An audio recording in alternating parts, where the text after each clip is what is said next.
Hey guys, just wanted to step in really quick before the video started and give you guys just a little bit of a trigger warning. I do mention suicide near the tail end of the video, and I'm going over some darker topics. So, you know. Hey, what's going on, guys? It's your boy Thanos4262 here. Oh, god damn it. I'm doing this video a little bit differently. Um, I'm like actively playing while I record, rather than just uh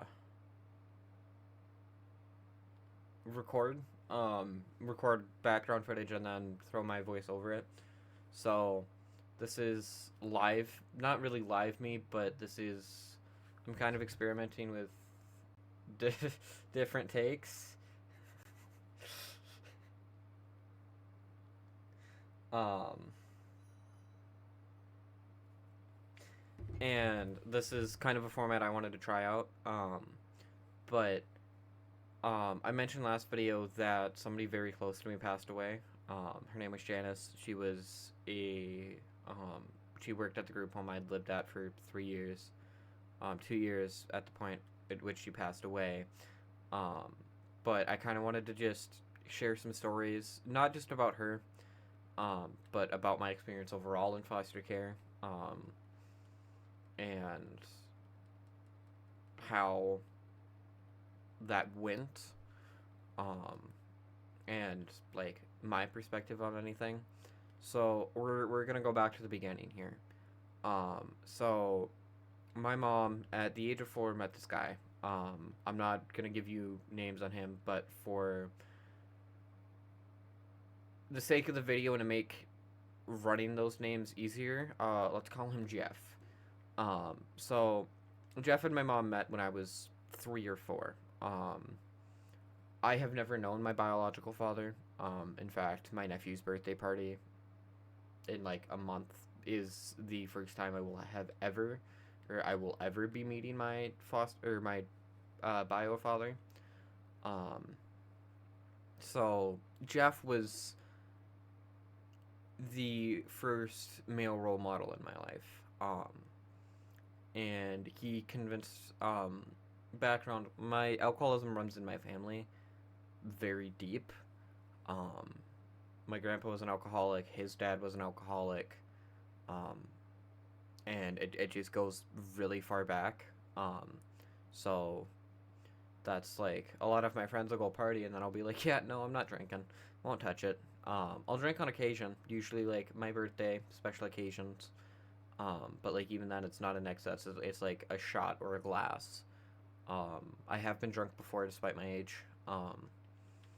And all of that. But he convinced her that in that time that they were together, um, that alcohol was a good decision and that being drunk was uh, sexy, for lack of a better term. Um, and so there was that dynamic. And mind you, he knew about the alcoholism. He knew about all of that. He just he was just him.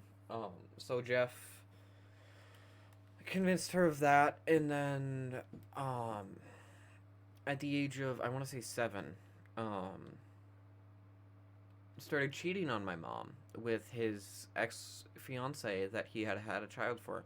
Mind you, at this point, him and my mom were engaged. They just bought a house together. We were all living there. It was great.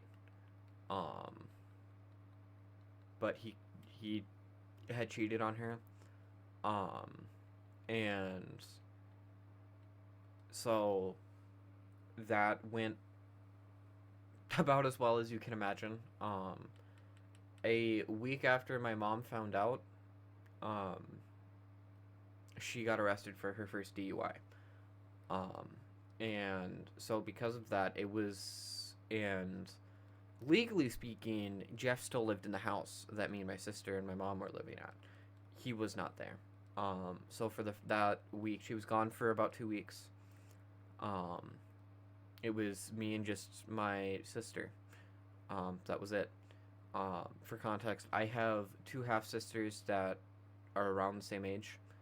Um, the only difference between them is one is on my mom's side, one is on my dad's side. I do not currently have contact with the one on my mom's side, despite she's the one that I grew up with, went through foster care with, and all of that. So when you hear me talking about my sister or my nephew, most of the time, I am referring to the sister on my father's side, who I recently got into contact with again. Um, and but going back to the story, we were so it was us on our own.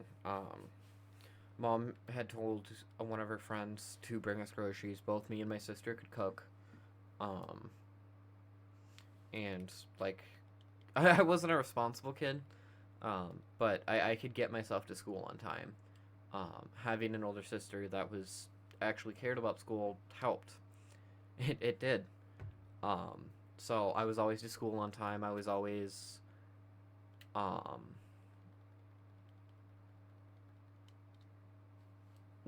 present at school. And I moved around a lot as a kid, even before foster care. I went through 24 houses, or 24 different placements within foster care, and I moved about 6 times before that. So very quickly, I was already used to picking up everything and moving. Um, the only thing is throughout up until my 6th grade year, I consistently stayed at the same elementary school. I had the same friends. My teachers knew what was going on. The staff knew what was going on. And so now I'm going to talk about the story of how I actually got into foster care. So I woke up late one morning to go to school. I was late. It was about 10 a.m. My sister was already off at school. I come downstairs. I am 8 and a half at this time almost. I was about to turn 9. It was December. I was about to turn 9. And I woke up, and my mom was seemingly passed out on the couch. So with a box of alcohol still in hand. Um, so I grabbed her phone. I called my school. I was like, "Hey, Aiden can't come in today, or Frank can't come in today, because you know, uh, mom's passed out on the couch." That is what I said, almost word for word. Um, and the school knew me very well. I like even before that, I was a troubled kid. I was not a great kid by any means. I had semi-violent tendencies, and okay. Um, but you know, I was a kid going through a hard time and didn't know how to vent through it. But um, so I go to my mom's wallet. I'm like, well, if I can't go to school, I'm gonna go get breakfast. So I walked over to Dollar Tree, um, and grabbed a couple snacks, grabbed a toy for myself, because this was 2015, 2016, back when everything still cost $1 at Dollar Tree. They were just starting to implement the $1.50 plus, so I could actually get a good meal. Grabbed that, ate it, went home, and when I got back, there was an ambulance and a squad car and a brown SUV, sitting outside of my house. Mind you, I didn't have house keys. I didn't have like any of that. I left my front door unlocked. I was 8 years old. What, like, so um, there was a social worker there. That was the brown car. And a couple of years later, they didn't tell me anything. They just told me mom was gonna be okay and that I would be going with the worker to school. I was pissed because it was a Friday and I'd missed chess club. And it was the last day of chess club. I was angry about that. But mom gotten her second DUI by this point. She had a breathalyzer in her car now. Um, and so I go with the worker to school, come home, everything's normal. Mom gets drunk that night and blames everything on me. Um, her fiance leaving, and cheating on her, the worker coming in, son of a bitch. I'm gonna wash it first. All of that. All of that got pinged on me. Again, I was 8.5 years old. Um, and the food she cooked was raw. At this point, also, me and my sister were routinely, like, sneaking out at night and going and sleeping at our best friend's house to make sure we could get to school on time. Um, because there had been, I think there was a month straight where I was truant because mom couldn't wake up. Um, and so, um, January of the next year, we get through Christmas, we get through New Year's, we get through my mom's birthday.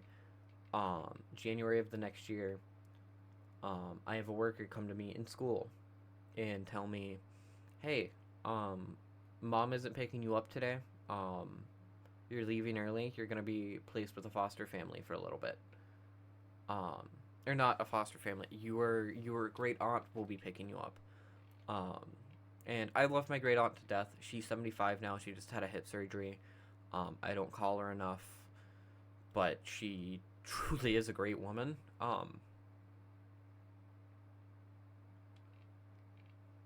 And yeah. But so we get placed with her. Both me and my sister do. My sister has more say in the matter because of her age. My sister is 6.5 years older than me. So she gets more say, especially when it comes to that. Like, legally, I couldn't even go to court yet. And then she gets told about the first court date. Um, and so we go, or she goes, and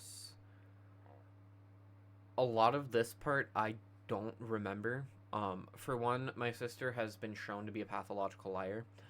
Um, and so okay, I'm gonna give you names really quick, not the actual names, but for the sister on my mom's side, let's call her Nancy.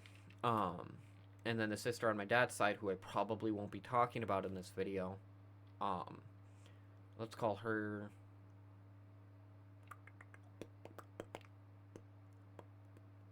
Goose. We'll go with Goose. um, but Nancy, um, has been shown to be a pathological liar. And I will get more into that as we like. I like there's a lot there. But Nancy is so wholeheartedly, she told me a lot of things. I don't know how much of it I believe anymore. Um, and obviously that's hindsight, but and at this point my grandmother was no longer in my life. She wasn't dead. That makes it sound like she's dead. She was not. She's still alive, still kicking, still working. Um, but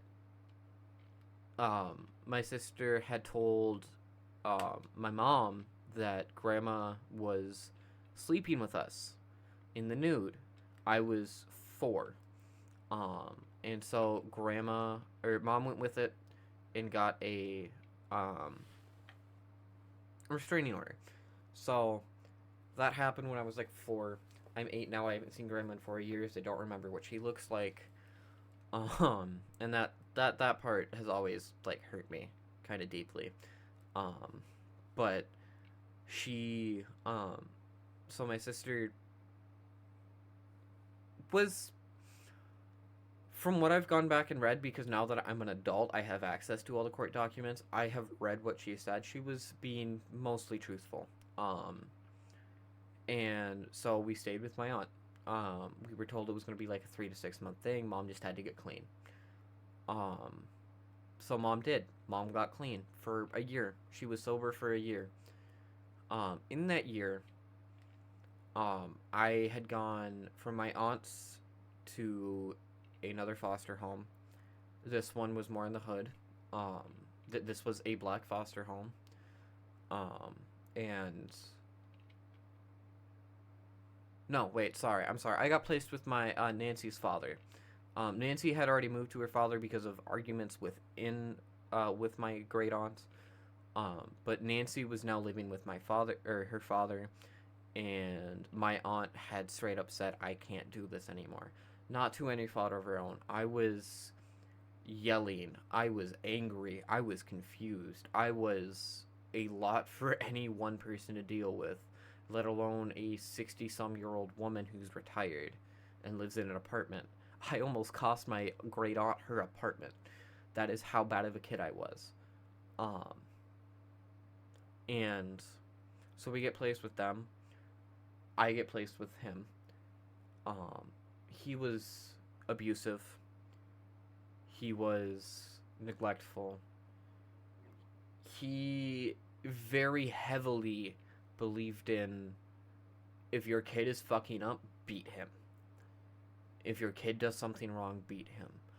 But at the same time, he was also an idiot.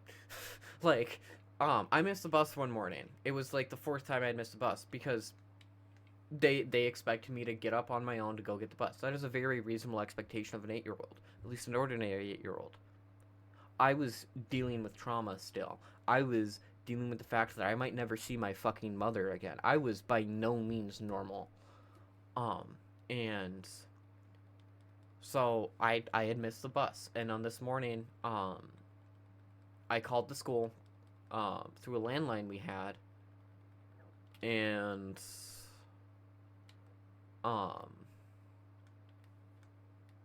called out for the day. They called him. He worked at a garbage company. He came by the house in his garbage, or no, sorry, the next day, he called me out of school for some enrichment. And it wasn't like he was gonna beat me. He thought about it. I know for a fact he did. He was abusive. I watched him beat his 2-year-old. But he's like, you're gonna go to work with me. You're gonna wake up at 4 in the morning. We are going to go to the gas station. You're gonna get 2 pops and a snack, a couple snacks, because you're out in the garbage truck all day. And you are going to see what my life is like because I dropped out of high school. Very, like, I understand it. I do. But at the same time, he let me drive the fucking garbage truck on a not private, but on a dead side street where we were picking up cans. He let me drive it for like 30, 40 feet. He told me to go until the stop sign where it pulled onto the highway. And even now, even back then, like, I get it. I do. That is a valid response. Your kid skipped school? Okay, show them why they don't want to skip school. I was 8 years old. That was single-handedly the fucking coolest thing I have yet to do in my life. I got to drive a garbage truck. How many 8-year-olds do you know that can say that? How many adults do you know that can say that? I got to drive a garbage truck at the age of 8 years old. Like, again, very stupid man. But he, after 3 months, he gave up. And, oh, okay, well, that's not what I wanted to do there, but okay, game. I was too troubled for him, and all of that nonsense. He mostly didn't like me because I was 10 years old, sorry. By that point, I was 10. Losing track of my own fucking timeline here. But after that, I went to a group home for a little bit. I don't remember much of that other than me and a kid got into a really bad fight to the point, it was a, both gender group home. There was 2 guys, 3 girls. And we got into an argument. We settled it pretty quickly. Like, neither of us were we were both very angry. She was 17. I was 11 at this point. I was 10. I was like 9.5 turning 10. No, because I turned 10 with my sister's dad. So I don't need to claim any of those. I just need Rooster to keep going. Give me more money, Rooster. And at this point, I was still angry. I was in 3rd grade. I was going through foster care. I was not happy. I was also studying band. I was going through 4th grade, actually. 5th grade, because I was getting instruments, 5th grade. So, yeah, it was like 10, 11. And we got into an argument. She was, I believe, psychotic. I'm pretty sure she was psychotic, but she also had a lot of anger issues, and she grew up in rough environments, worse than I did. So it kind of got, um, like, she had pushed me as a joke. I pushed back. She flipped out, to the point where PD were called. We saw each other, um, and a month later we settled it. Like, no fights, no nothing. We were both chill with each other, wholeheartedly. Like, I was good with her. I didn't have any issues with her after that. They kept us separated the rest of the time I was there, though. And we left. Or I left. I moved into, um, a more. I moved into the hood. That is the simplest way to put it. I spent about a year there. Um, and obviously, I'm not going to go over. For one, I don't remember every single placement I was in. Um, I don't. Like, I you bounce between 24 houses, you're not going to remember everything. On top of that, I repressed a lot of these memories. And so I'm going off of the top here. Like, this is straight recording. I haven't talked about a lot of this with a therapist. I probably should. But therapy's been kind of ruined for me. Um, but that is what it is. And so, like, you aren't getting the full story. And unfortunately, like, yeah, I could probably go back and look at court records. I don't want to do that. I don't want to go look at my court records because it brings up a lot of shit I don't want to deal with, and I am not in the mental space to deal with. And so, I move into the hood. I spend about a year there. I found out this past summer that actually she was trying to adopt me. I didn't know that. But we, there's a lot there. I will probably go into, like, my own experiences. That'll probably be a whole nother separate video. But I spent a year there, and then me and my mom sat down. Mind you, this entire time, from the age of like 10 when I started going to court to up until I requested to be adopted, um, I I had been illegally visiting my mother. My mother had no visitation rights. She had lost that privilege. She had missed too many visits. She had done all of that. But I was 10, 11 years old. She was still mom to me. She still is. And I wanted to see her. So I did. My sister would come. Oh, okay. I'm being shot at. This was supposed to be stealth, but fuck that, I guess. Just kill everybody. Sup, bro? You die now. Sup, bro? You die now. Sup, bro? You die now. Right? Can I not hop a hedge? Game? Can I not hop? Okay. And so during all of that,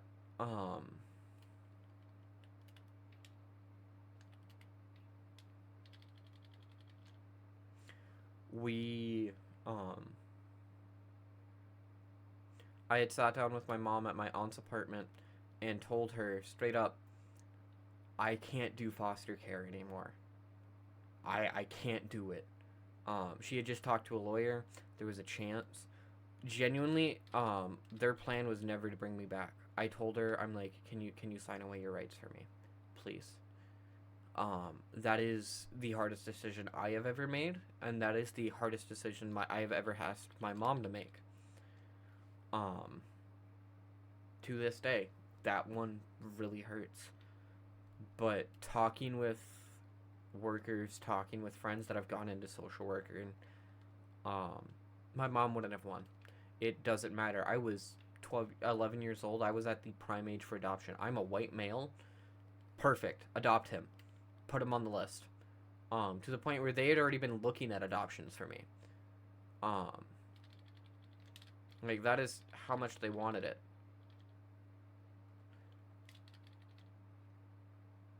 I don't need to incapacitate the lawyer. Who's not dead. There's one over here not dead.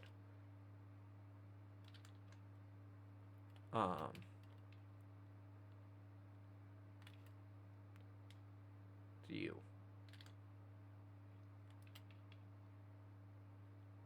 And so I got put up for adoption at the age of 11 and a half, turning 12. And I moved in with my first family. This was in I live in Minnesota, so like I lived in North Minneapolis for a while. And now I was living in St. Paul. Um, very, very different part of St. Paul though. So pre-adoptive family. They were going to adopt me, and then figured out how troubled I was, and decided not to.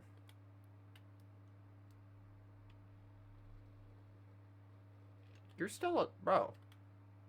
Oh shit. Okay.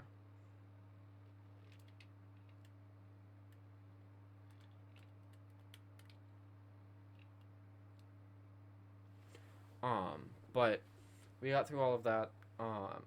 And then I ended up moving up north. Um, I'm not gonna give you town name there because it is a small enough town. And I have friends that still live there. And people I call family that still live up there. So you aren't getting that information, but I will tell you I lived in North Minneapolis and St. Paul. I also lived in South Minneapolis. That's where Nancy's father lived. Um, but we decided um, that they decided after a year switching my school, giving the school their last name for me. I hated that, by the way. I like my last name. I really do enjoy my last name. And in foster care, your last name, um, it's if you have no visitation rights, it's the last thing that connects you to your family.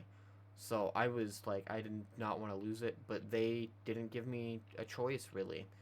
Um, they didn't ask. They didn't tell me like, hey, do you want to switch names? Nope, they just did it without telling me, without asking me. Um, but they decided on not adopting me for the same reasons everybody else did. I was angry. I was depressed. I was traumatized. I was anxious. This was also the first time I attempted suicide. In that house, I had never felt more alone. I had never felt less seen. I had never felt respected, less respected. I have had social workers that absolutely fucking despise their jobs give me more respect than that family did. Um, and oh shit. So I thought about it to the point where I attempted. Um, and then as I sat there, um, I decided it's not worth it. You have family to live for. Do not do this. And I did it. That that is the single thought that stopped me. Um, and I didn't tell anybody about that day for 3 years. Um, and after, I don't think I have cars in here. I don't have cars in here. Um, After that, um, they decided they weren't going to adopt me. It took 2 months to find another family. I was going to adoption events. I was going to all of this. I ended up with a pair of gay fathers. Um, and I'm gonna do a whole video on them because they did a lot of fuck shit as well, and this is one is already getting long. But I ended up moving up north. And then I lived up there for about a decade. 3 years of that, I ended up back in foster care. Um, or sorry, 4 years of that. In foster care again. I got adopted by them. Um, Legally, they didn't change my last name. Thankfully. Um, but they put me back into placement, and again, I will be going over all of this in a separate video that I'll probably also record today. I just don't want this one to run too long. I'm gonna cut it at 35. Um, if I get to 35. But they adopted me, put me back into placement. Treated me like a fucking Pokemon, bro. Like, nah, nah. Pikachu, I choose you. Nah, nah. Return. Um, and so that was that. I ended up um, staying in that group home for 3.5, 4 years. I am the only person within that group home's history to have successfully gone through all three of their programs. Um, but yeah, thank you guys for coming in today. Sorry that this one is the length of some of my streams. And it's just kind of me talking. Um, but touch some grass, drink some water. Tell your parent, your friends, your family, whoever is in your life that's important to you that you love them. Um, eat some food. Take care of yourself. Take a shower if you haven't yet. Um, and have a good day. I also wanted to mention that if you are a foster kid and you wanted to share your story, I'm going to be putting my business email in the description. And yeah,